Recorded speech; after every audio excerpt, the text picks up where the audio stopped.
Okay, so today we're going to dive deep into something I think we can all relate to at some point in our lives. Oh, yeah. Heartbreak. Hmm. And you know what's interesting? What's that? We're going to be looking at it through the lens of grief. It's interesting how we tend to compartmentalize those things, but experts like David Kesler are really showing us the connection between the two. Exactly. And for this deep dive, our source material is going to be a YouTube video. Okay. It features relationship expert Matthew Hussey interviewing grief expert David Kesler. Awesome. And it is packed with insights on processing heartbreak and dealing with all of those messy emotions that come with it, and ultimately finding happiness again. Yeah, so much good stuff in there. So much good stuff. Buckle up. Buckle up. Because we're about to have some major aha moments. Yeah, one of the biggest things I took away from this is the idea that heartbreak in any form, whether it's from a romantic split, the loss of a friendship, or even dashed career dreams, it's all a form of grief. It is, and the intensity of that grief can look different depending on the situation. Like Hussey even talks about the difference between, dating someone for a month versus a years-long relationship. Right. The pain is real in both cases, but it might feel different. Absolutely. And this is where it gets interesting. Yep. Kesler talks about something called the comparing state. Oh. Which is essentially when we measure our grief against other people's experiences. Okay, yeah. And he makes the point that this comparing actually keeps us in our heads instead of our hearts. Yeah. And that's where the true healing can happen. Oh, that's such a good point. Have you ever caught yourself thinking, I shouldn't be this upset, it wasn't that serious, or other people have it way worse? All the time. Yeah, that's the comparison trap. And it can really hold us back from actually dealing with our emotions. Yeah, for sure. And it often leads to what he calls unattended grief. Oh. Those emotional storms that we try to just kind of avoid. Okay. When you brush off a painful experience. Yeah. By telling yourself, I'm fine. Totally. Or, maybe you distract yourself with work instead of actually processing a tough emotion. Oh, yeah, we've all been there. We all do it. I think it's interesting how this whole idea of unattended grief actually came up in a really kind of raw moment in the video. Yeah, when he was talking about it, Hussey actually got choked up. We did. He got really emotional talking about his own experiences with it. Which was really powerful because it just shows you that even experts have these pockets of unattended grief. Yeah, and I love how Hussey even asks, why do we avoid those storms in the first place? Right. And Kesler's response to that was brilliant. What was it? He gave this analogy about buffalo. Buffalo. I know, right? It was so interesting. I love a good analogy. Me too. Yeah. Okay, so picture this. When buffalo sense a storm coming, what do? Do they charge right into it? Really? I know it seems counterintuitive, but they know that by facing it head on, they'll spend less time in the thick of it. Get it over with quickly. Exactly. But humans, we tend to do the opposite. Oh, yeah, we do. We circle around the storm, we numb ourselves, we distract ourselves, we do everything we can to avoid those big, scary feelings. We're not very good at facing things head on. But what happens? We end up stuck in its orbit for way longer than if we had just dealt with it. Yeah, much longer. And speaking of big, scary feelings, Oh, boy. Kesler brings up another interesting point. What's that? He talks about anger, often acting as a bodyguard for deeper pain. Oh, anger as a protector. That's a powerful image. Right. So what does that actually mean? Well, it means that sometimes when we feel that anger flaring up, it's actually shielding us from other more vulnerable emotions like sadness or hurt. I can see that sometimes it just feels easier, Totally. even safer to be angry Right. than to allow ourselves to just feel that rawness of sadness. Exactly. And that's a key takeaway from both Hussey and Kesler. Okay. True healing requires self-compassion, but also action. So let's break that down. What does self-compassion in the context of heartbreak actually look like? It means acknowledging the pain, allowing ourselves to feel it fully, and then using that understanding as fuel to actually move forward. So it's not about wallowing in it. Yeah, It's about acknowledging it and then taking the steps to heal and grow. exactly. It's about showing up for ourselves emotionally and taking responsibility for our own healing journey. And you know what's interesting? That's that. Hussey actually challenges the idea that feeling sorry for ourselves is always a bad thing. Really? He says it can actually be productive when it motivates us to make positive changes. I like that. Right. And something else that really stood out to me was how Hussey talked about being moved by Kesler's compassionate tone. Yeah. It got him thinking about the kind of inner voice we use with ourselves. Oh, that's so interesting. And I think connecting this back to the bigger picture, it really highlights the importance of cultivating a kinder, more supportive internal dialogue. That's a great point. Can we be that David Kesler for ourselves?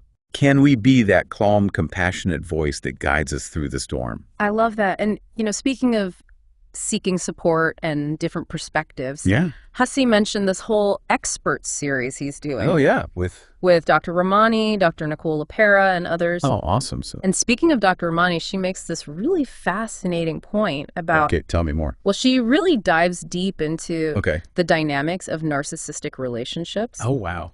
And how they can just leave you feeling completely shattered. It's like a whole other layer of heartbreak, isn't it? It is. And it just highlights how important it is to understand the different types of relationships. Right. And how they impact our healing. Okay. But no matter what the circumstances, there are some tools we can use to help us navigate heartbreak and cultivate that self-compassion we were talking about. Yes. Give me the tools. I need the steps. Okay. Well, both Hussey and Kesler talk about journaling.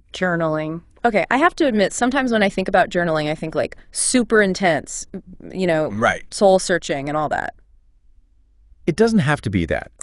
Is it really that helpful? It can be incredibly helpful. Okay. And, it doesn't have to be this big thing. It's really just about creating a safe space for you to process your emotion. Okay. Without judgment. So it's more about honesty than like... exactly. Literary brilliance. You got it. Okay. And sometimes that honesty can be so freeing. Yeah. Because it lets us explore those unattended griefs, all those hurts and disappointments that we might be, pushing down.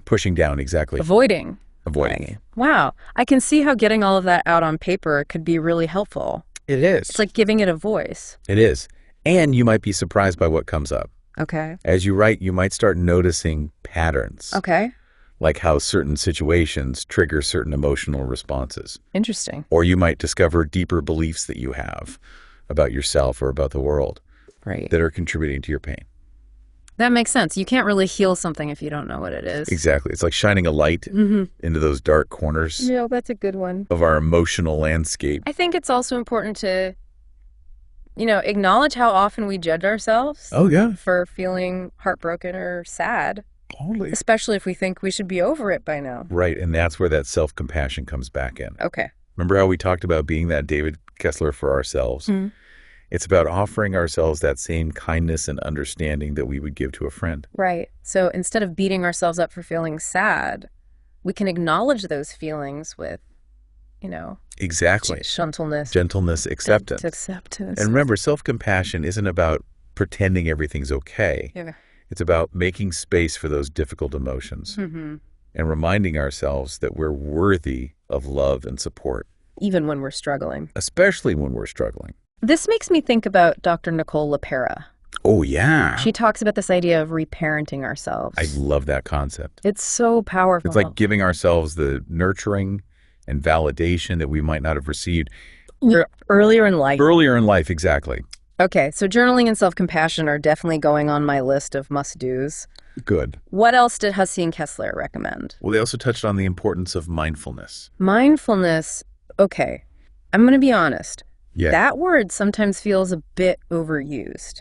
It does. What does it actually mean, like in the context of heartbreak? Yeah, so mindfulness in its simplest form is really just about paying attention to the present moment. Okay. Without judgment. Right. It's about noticing our thoughts and feelings and bodily sensations without getting swept away by them. Okay, I get that. But how does that actually help with heartbreak?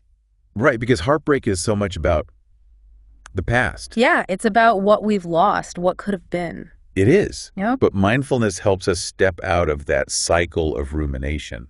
It's about shifting our focus to right here, right now, to the sensations of our breath, the feeling of our feet on the ground, the sounds around us. So it's like grounding ourselves in the present moment to avoid getting pulled back into all those painful memories. Yes. And as we practice mindfulness, we start to see that our thoughts and feelings are like waves Okay. They rise and fall. Yeah. We don't have to fight them or push them away. Okay. We can simply observe them with a sense of curiosity and acceptance. So instead of feeling overwhelmed by those waves, we can learn to kind of ride them out, knowing that they'll eventually subside. Exactly.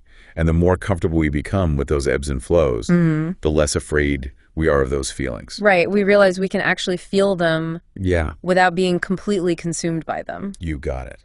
That is powerful. It's like reclaiming our power from those emotions that used to control us. I love that. And with that comes freedom. Okay. We can move forward with more clarity, confidence, and compassion. I'm really feeling the power of these tools, but I bet some people listening are thinking, okay, this all sounds great. Yeah. But how do I actually rebuild my life? Right. Like, what about the practical side of it? Yes. Yeah. How do I take action? Well, Hussey and Kesler talk about the importance of setting healthy boundaries. Boundaries. Yes. Okay, tell me more. So after a heartbreak, it's normal to feel vulnerable. Yeah. Unsure of ourselves. We might isolate ourselves completely, or we jump back into dating or social situations before we're ready. I have done both of those things. We've all been there. It's like swinging between extremes. It is, and both of those extremes can actually hinder our healing. Okay. So that's where boundaries come in. Right. They help create a safe space for us to heal and grow without feeling overwhelmed. So what might setting boundaries actually look like? It could mean limiting contact with the person who broke your heart. Oh, okay. Especially in the early stages of healing. Or saying no to social invitations if you just need some time alone. Right. And it could also mean setting boundaries with ourselves. Absolutely. Like no more late night social media stalking. Oh, yeah. Or, replaying those painful memories over and over. So important. On our heads. Those self-imposed boundaries are just as crucial as the ones we set with others. They help us break free from those, destructive thought patterns. Exactly. And create a more supportive internal environment. Yes. So it's all about being mindful of what we allow into our space. I love that. Both physically and emotionally. And that intentionality, I think it extends to the actions that we take to rebuild our lives. Right. And Hussey and Kesler encourage us to focus on self-care. Yes. Pursuing activities that bring us joy, reconnecting with our passions. So it's about rediscovering those parts of ourselves that might have gotten lost. Exactly. During the relationship or during the grieving process. It's about nurturing our well-being physically and emotionally. I love that. Maybe it's taking a walk in nature. Yeah. Listening to your favorite music. Right. Spending time with loved ones who lift us up. Or revisiting hobbies that we used to love. Yes. And maybe learning a new skill or pursuing a dream that we put on hold. Exactly. It's about reclaiming our lives and rediscovering the things that make us feel alive and passionate. And as we do that, we start to rebuild our sense of self. Yes. Our confidence, our belief in our own worthiness. All that. This makes me think about the power of perspective. Oh, yeah. Because heartbreak can feel like the end of the world. It can. But it can also be an incredible opportunity for growth and transformation. It's like choosing to see the breakdown as a breakthrough. The ending is a new beginning. That's good. It's about recognizing that even in the midst of that pain, there's always potential for healing and renewal. Such a hopeful message. It reminds us that even though heartbreak is a universal experience, it is. It doesn't have to define us. Oh, we can choose to learn from it. Absolutely. Go from it. Grow from it. And come out stronger and wiser. And I think that's the perfect segue into the final part of our deep dive. Yes. Where we're going to explore this idea of post-traumatic growth. Post-traumatic growth? Okay. I'm intrigued. Lead the way. Post-traumatic growth. Okay. I'm intrigued. Lead the way. So we've talked about heartbreak as grief and the importance of self-compassion and all those tools like journaling and mindfulness. Right. But now let's get into this idea of post-traumatic growth. It almost sounds too good to be true. I know, right? That something as painful as heartbreak can actually lead to positive change. But the research shows that it can. Really? People who go through challenging experiences, and that includes heartbreak, they can actually come out the other side with a greater sense of personal strength. Wow. Deeper relationships. Okay. A renewed appreciation for life, and even a shift in their priorities. So it's kind of like those classic hero stories where, the protagonist faces all these hardships. Right. But they come out transformed. Exactly. Stronger, wiser. Stronger, wiser. Yeah. We're not minimizing the pain of heartbreak. Of course. But it's about recognizing that potential for growth. Okay, so how do we actually tap into that potential?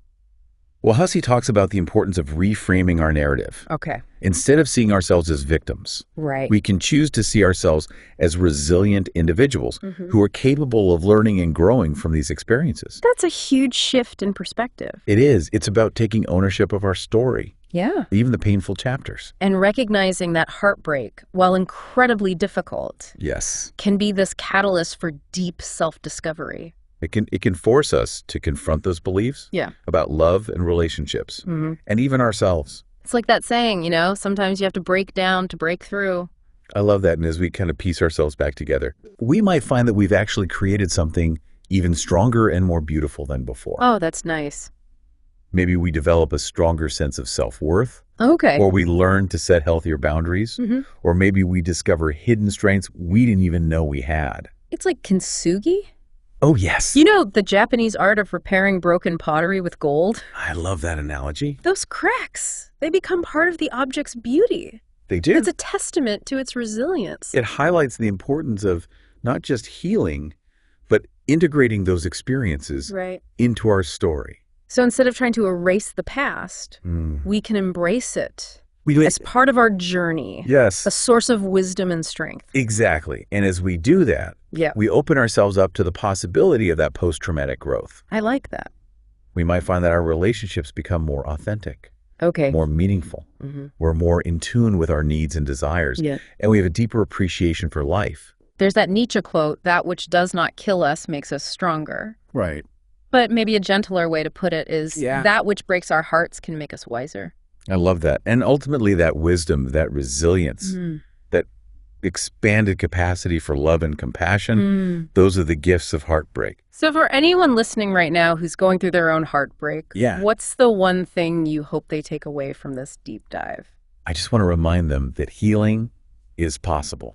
It is. Growth is possible. And yes, even happiness is possible on the other side of heartbreak. It's not always easy. It's not a straight line. No. But there is a path forward. There is. And you have the strength to walk it. You do, and you don't have to walk it alone. You don't. There are resources and support systems. Absolutely. And experts like David Kesler and Matthew Hussey who can help. And sometimes just knowing you're not alone in your pain. Yeah. That can be so powerful. So true. So as we wrap up this deep dive, I'm left with this question. Okay. What storms are we avoiding in our own lives? And what might happen if we just those buffaloes turn towards them, knowing that the sooner we face them, the sooner we can move through them. And into the sunshine on the other side. I love that that's a powerful question to end on. It is. And I think that's the beauty of these deep dives. Yeah. They spark curiosity. They encourage introspection. They do. And they invite us to keep exploring and learning and growing. Even when it's tough. Even when it's tough. Thanks for diving deep with us today.